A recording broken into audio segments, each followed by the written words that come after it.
Welcome back again, in a new video on channel. In this video, I will show you how to change position of the taskbar in Windows 10.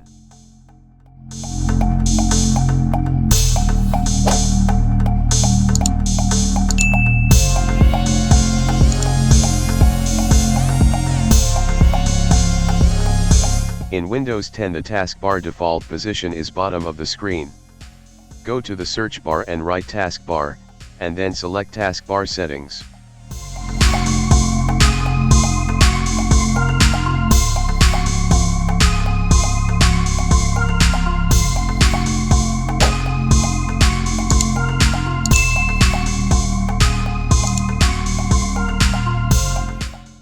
As you see, you can change position to top and left. I will select to the right.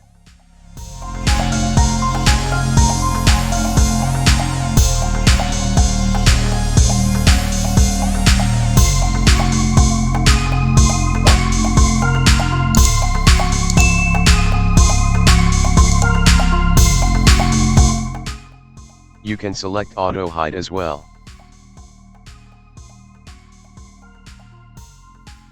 Here you can view task, opened windows. Don't forget to like the video, and if you are not subscribed, subscribe to the channel, and activate the notification bell, to be notified with the new videos. Thanks for watching.